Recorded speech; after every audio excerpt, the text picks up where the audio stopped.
Hello, everyone. Welcome and thank you for joining us for the Greater Chattanooga Association of Realtors, also known as GCARD, Diversity and Inclusion, second community presentation of 2022. Let's talk finance, generational wealth, and preserving your economic legacy.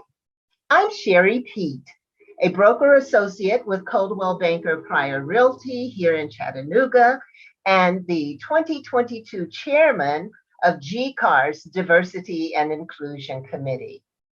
GCAR's mission is to promote the highest ethical and professional standards and cooperation among its members, provide products, programs, and services to meet the evolving needs of the real estate industry and consumers, and also to advocate for private property rights and community involvement.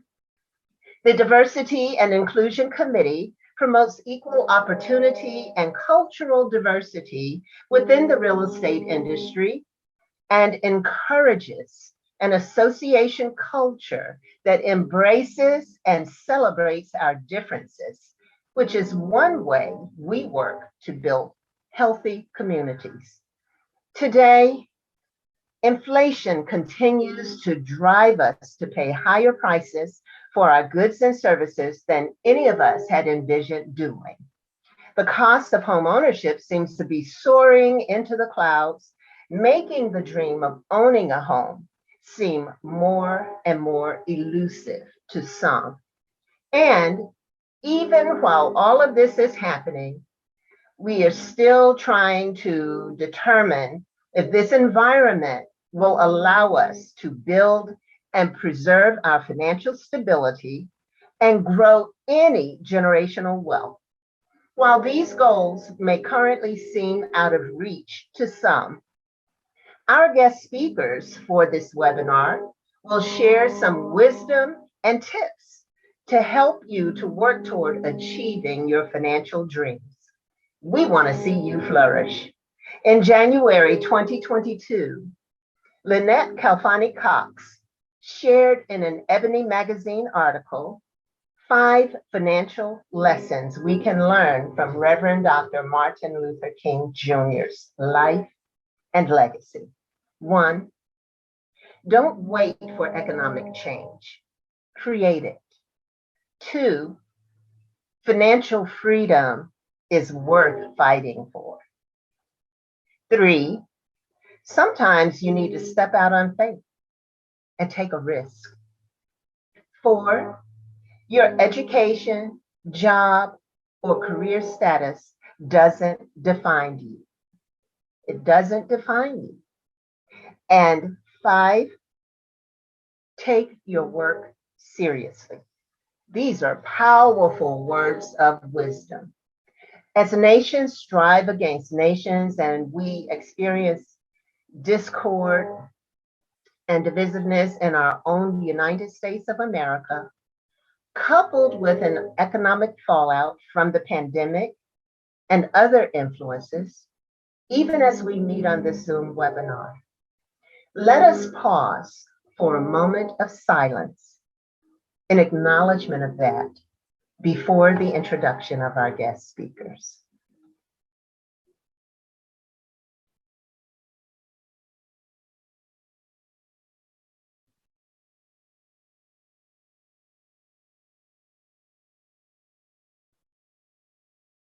Thank you. I'd like to introduce to you now Attorney Brandon J. Loggins, and he will actually share more of his bio with you. Well, hello, everyone. My name is Attorney Brandon Loggins. I am the founder of Legal Freedom Law Office. I'm glad to join everyone today on this important topic concerning generational wealth. Just to give you a few background about myself, I have been a practicing attorney for 10 years. I handle mainly civil matters, but I also handle things regarding real estate, estate planning, and general just civil litigation with businesses. Now, generational wealth is an important topic to me personally, just because it's all about building your legacy and what are you going to leave behind for the next generation. I want to start with just a scripture. Proverbs 13:22 says, "A good man leaves an inheritance to his children's children." So, although generational wealth has become a popular topic to our generation right now, is pretty much been around for since biblical times. And the premise is still the same, in that you should actively participate in trying to plan for your children's children, your next generation. And the best way to do that is to think through how can you be the best steward over the assets that you have. Now, I want you to think about generational wealth in two ways. One is generational wealth is anything with value that is passed down by one generation of a family to another. Now, that can manifest in two different ways. It can be tangible things that are valuable, such as money, or it could be intangible things, which I'm going to touch on. So first, I want to discuss the intangible wealth things that you can pass on. And they are just as valuable as the tangible assets. One is education, financial and legal literacy, your values, as well as spending habits. I'm reminded one thing that my father passed on to me that I use as a mechanism to keep wealth is he told me the intangible idea of always counting your change when you're at a counter with somebody, you're engaged in a transaction. One, for two things: to make sure the person gave you the right amount back, but also to teach the intangible value of you shouldn't trust everyone with your assets or your money. Even if you do trust them, is always a check and accountability that you can place on the other person and yourself, to just always keep track of your funds and your money, and you be the primary person responsible for that. Now, going on to tangible assets. Tangible assets are assets with monetary value. So this can include property, money, stocks and bonds, investment, businesses. These are things with liquidity, meaning that you can sell them. They have a value attached to them, and it's something, again, that you can pass down to your children's children and the next generation. Now, financial and educational and legal education are two things that I want to focus on that can help you pretty much maintain and keep these assets that you are entrusted with. Like I said in the beginning, like being good stewards over the assets that we have is one of the major strong points for actually maintaining and passing on wealth. So this includes financial assets are just the beginning. So developing a strategy for keeping and protecting your assets. This can include things as creating a will or creating a trust. You should also think about not even before you pass, but if you were to ever become disabled, and planning for your loved ones and your disability. So how you're going to manage that, that can be achieved possibly through a healthcare power attorney or a property power attorney. A lot of people make the mistake of they will create a will, but they may be in the hospital for 6 months to a year. And during that time, their assets can be frozen. So your loved ones may not be able to sell your home during that time when they need the funds to carry on their day-to-day activity. Or they may not be able to sell the stocks you have uh, if you haven't made those decisions beforehand.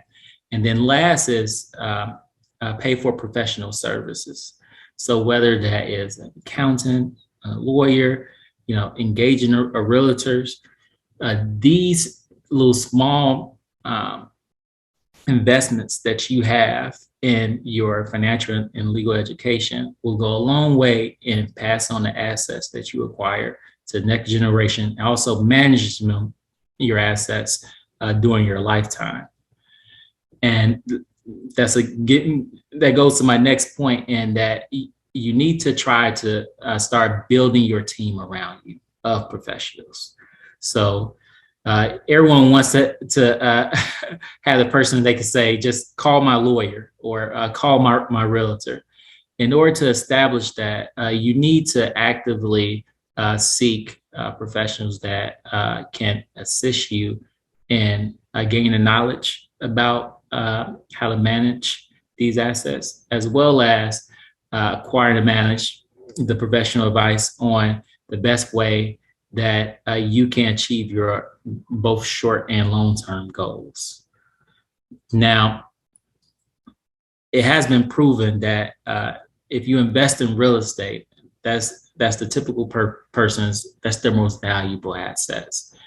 Generally, it appreciates with time, and it provides cash flow opportunities. So, for instance, if you ever have to refinance your home, it gives you that option to take the equity out your home.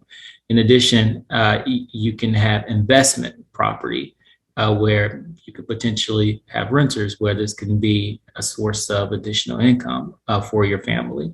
And then at the end of the day, if you ever have to downsize, or you can always sell the property and again, transfer it to liquid assets. Another point that I would like to raise in this generational wealth conversation too is consider a family business. Even if you have your typical 9 to 5, you may always want to think about turning that hobby that you have into a business.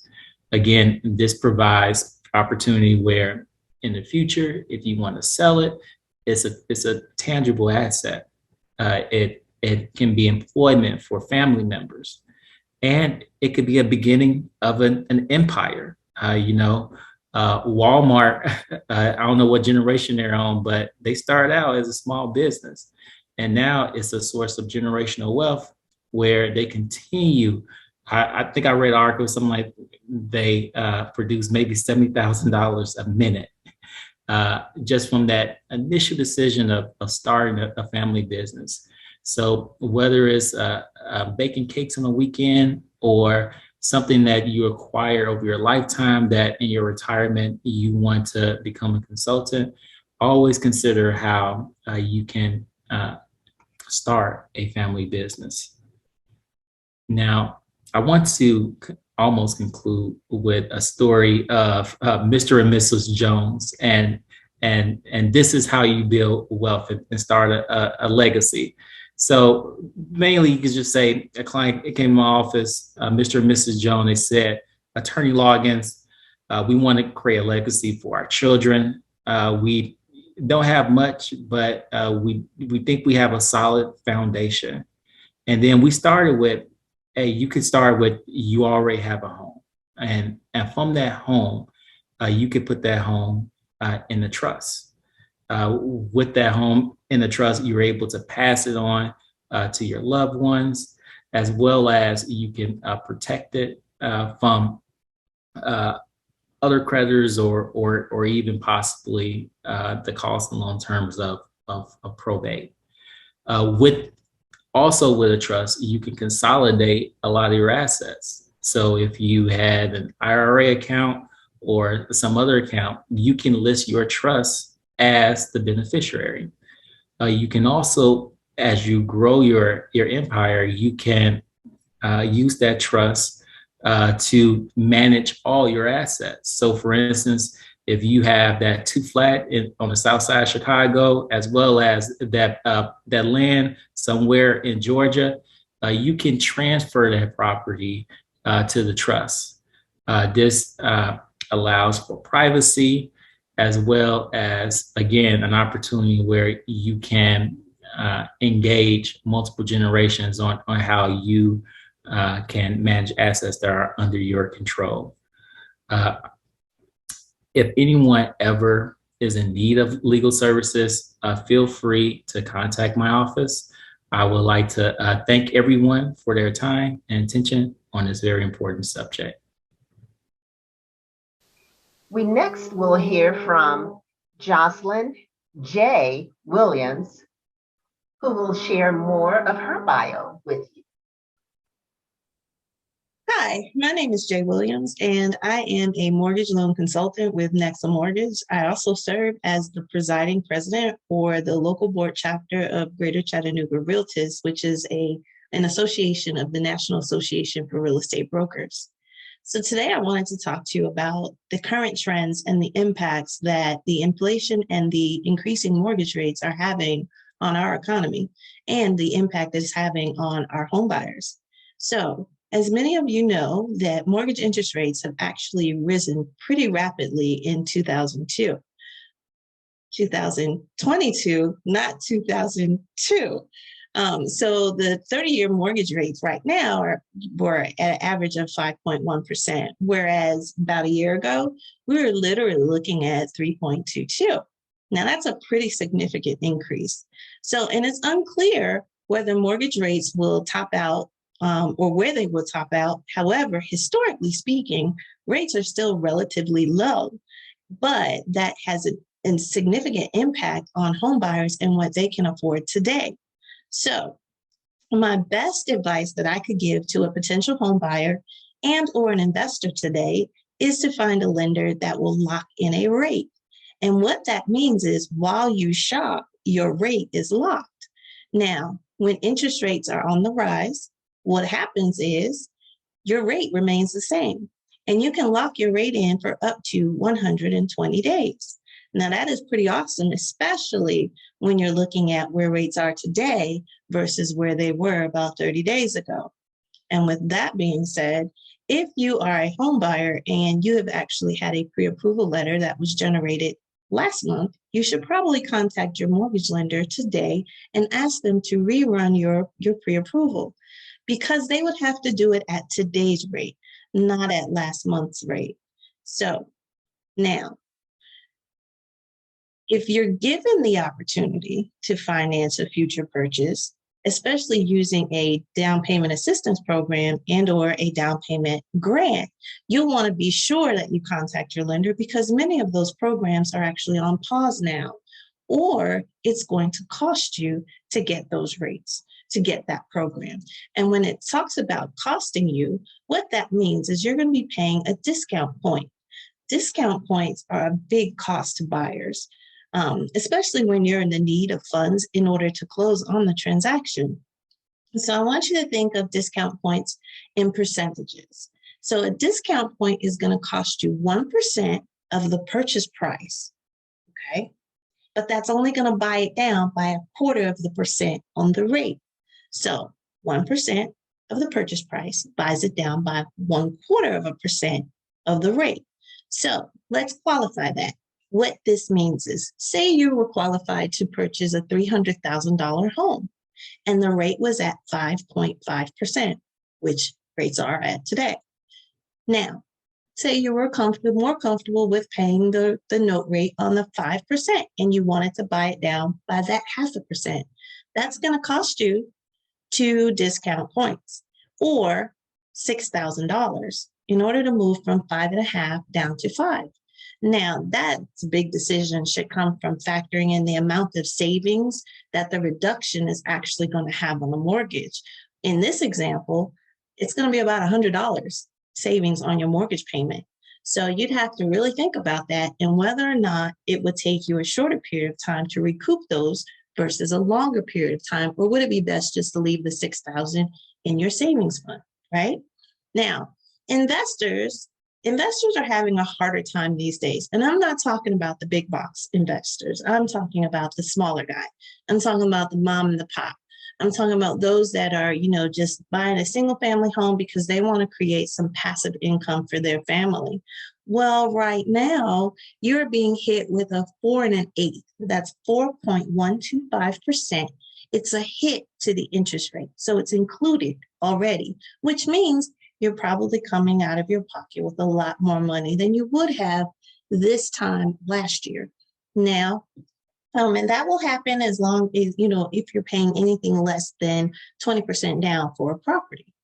Okay. So you're already going to get hit with the 4.125%, along with the additional adjustments, especially when it comes to your credit score and whether or not it's an investment home or is it a second family home. So those are the types of things that you will need to speak to your lender about so that you make the right decisions in this market. Now, when we talk about this market, we all know that we are in one of the highest increases of inflation in history at 8.5%, I believe is where we are today. So what that actually means is people are paying a lot more money just for the basics, and that's food, that's gas,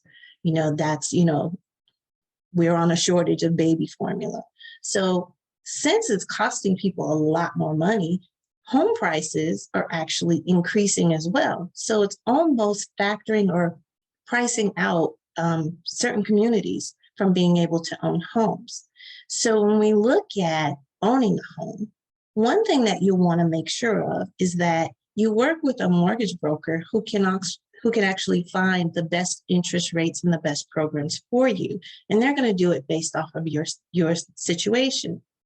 Now, a buyer in this market should ask themselves whether or not they are financially ready to purchase a home. Owning a home comes with a lot more to do, a lot more responsibility. And so you're talking about being able to afford the mortgage payment, your interest, your taxes, your insurance, and monthly utilities at that. It should also include having enough of an emergency savings so that at least in a year at a minimum, you're able to take care of your mortgage should anything happen.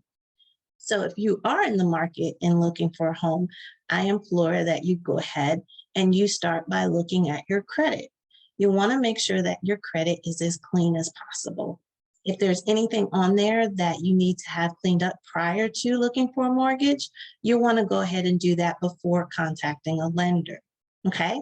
Because your credit score actually has a direct bearing on the mortgage that you qualify and the interest rate that's tied to it, okay? Now let's look at today's market. So the market data for Hamilton County itself shows that the median list price for a home was at $343,000. But the closing rate on that home, the close price was $381,000. That's a big difference between listing and closing, right? Now here in Chattanooga, at the end of April, the median list price was $299,000, but the close price was $309,000, and that's a 22% increase. So supply and demand influences prices. Right now, we have a housing inventory that is still low in most of our metropolitan areas, and we're not going to see these prices coming down significantly either.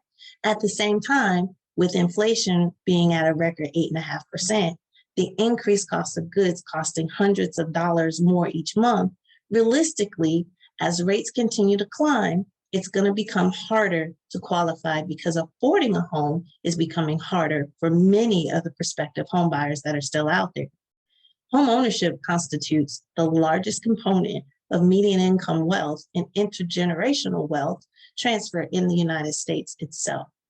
For example, let's talk about intergenerational wealth. Let's talk about the differences in inequality. The typical white family holds 8 times the amount of wealth held by the typical Black family.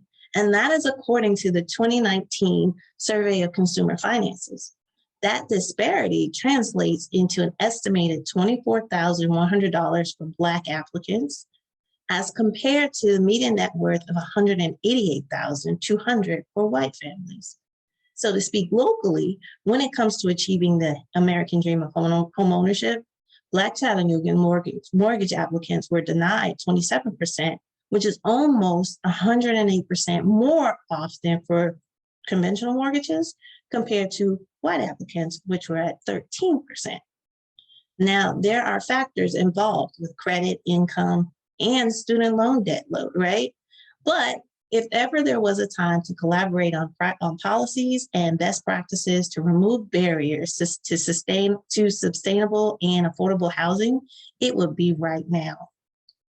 If you would like more information on these facts, you can visit our website, which is NAREB Chattanooga, NAREB Chattanooga.com, or you can visit the National Association of Realtors.realtor.com, or not .com, .realtor, or you can also look up your local urban league to get more information on the disparities and the inequalities that are existing today, as well as what the economic status is for each county within Tennessee. Thank you.